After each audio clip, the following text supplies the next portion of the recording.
A blessed Sunday to you, all my viewers and subscribers. Welcome back to the channel. Thank you all for checking this video out. So, Australia, they have won the ODI World Cup. Yes, in the final, things came to a crashing end for India in their backyard. We're gonna go through the scorecard, gonna take a look at how the guys did. Plus, we're also going to take a look at the West Indies Academy getting the better of emerging Ireland in their second ODI game, 50 over game earlier today.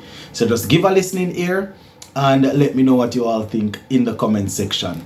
So we will start things off with the ODI World Cup final, and then we'll go into the West Indies Academy game. Now, India, they were pretty upbeat going into the final.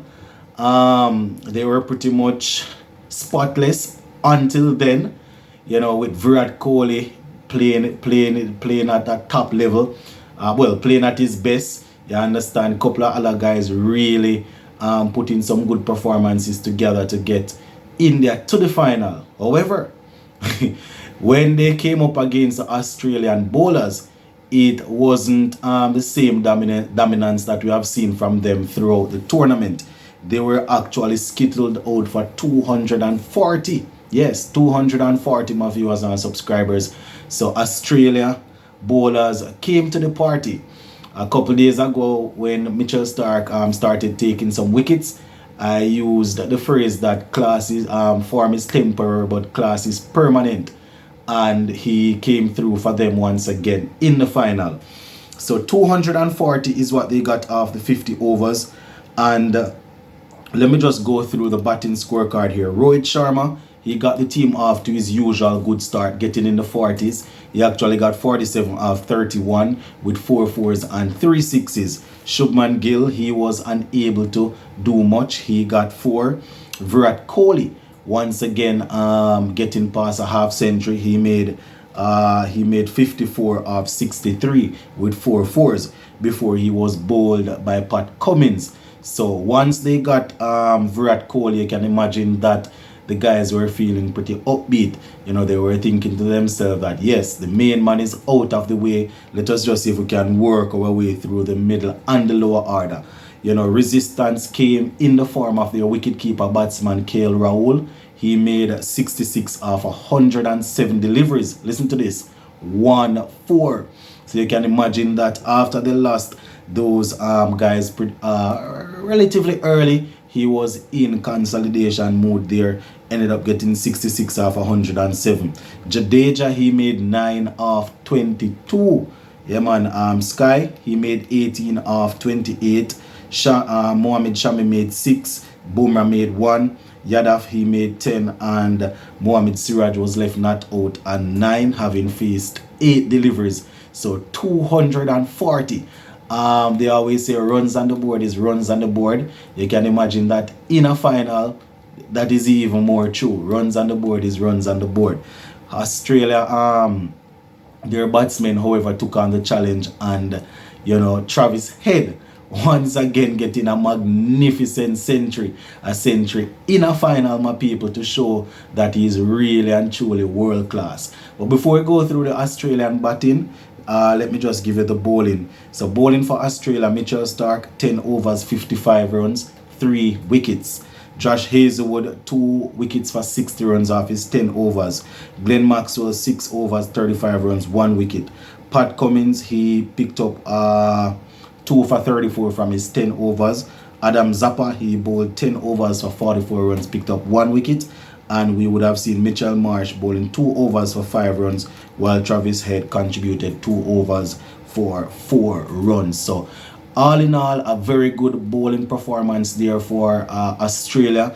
No bowler was got over 61 or 62 taken off their overs. Just Josh Hazlewood went for 60 off his 10 overs. So pretty good bowling, my people. Relatively good bowling.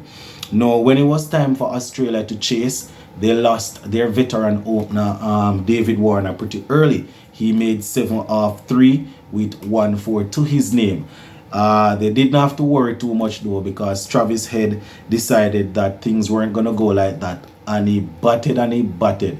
Man scored 137 off 120, 15 fours and 4 sixes to make sure that things went his way. He had to do it like that, my people, because after he lost his opening partner in David Warner, a couple of other quick wickets fell.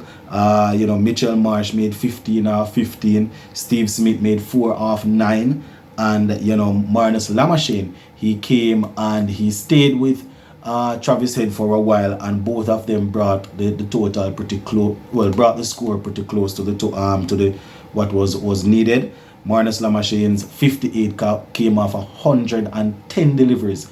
It was important for him to stay out there, my people. Even though it was such a slow half century, it was important for him to stay out there, because most of the other guys were already dismissed, and when you had Travis Head going like that, you need somebody to drop anchor and just chill, and that is what he did. So in that 58 off 110 deliveries, he had 4 fours.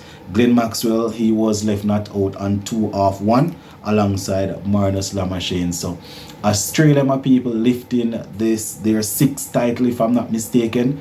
So the Indians, they would have worked it to get to the final, but it was just not enough to get across the line. You understand? Everything was basically in their favor going into this World Cup. Team playing good, games being played in their backyard, getting the opportunity to switch pitch upon request, so getting the opportunity to switch pitch to play on a used pitch in the semi-final. You understand? It just never worked out in the final. I was actually listening to a little interview that was done by Captain Pat Cummins, who needs to be commended. You understand? He has guided and shepherded this team well. Now he was asked, he was speaking to the media, and he was saying that he's not worried about pitch or what they're going to play on, because as players they play a lot of cricket all over the world, so the two teams will be playing on the same pitch, and they sure did.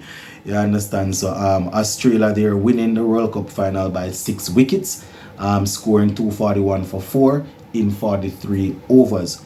And bowling for India, Jasprit Bumrah, he picked up 2 for 43 from 9, and we would have seen a wicket for Mohammad Shami and Mohammad Siraj each, but it just wasn't enough to help India get a hold of that title. So just one of them days. Big up to Australia.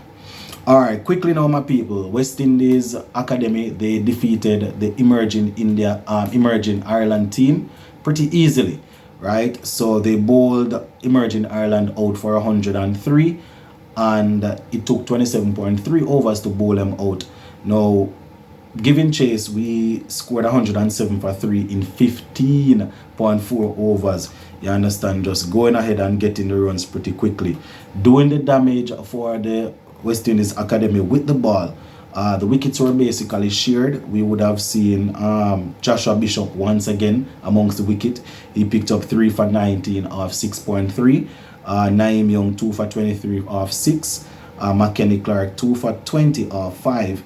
And Ashmead Ned getting 4 for he got 3 for 12 off 4 overs. So Ashmead Ned leading the way there alongside Joshua Bishop to help us bowl them out. Going in search of that 103, the West Indies Academy batsmen, they lost a couple of early wickets. Well, West Indies Academy lost a couple of early wickets, but Jordan Johnson made sure that there was no further panic alongside Teddy Bishop. So Kadeem, he made 19 at the top. Matthew Nandu made 9. Leonardo Julian, he made 1. But Teddy Bishop and Jordan Johnson combined to make sure that Ireland didn't have any more leeway to tighten the leash around them. So Teddy Bishop, he ended not out on 32 off 25, 5 fours and 1 6. Jordan Johnson 40 off 21, 4 fours and 3 sixes. So shout out to the West Indies Academy.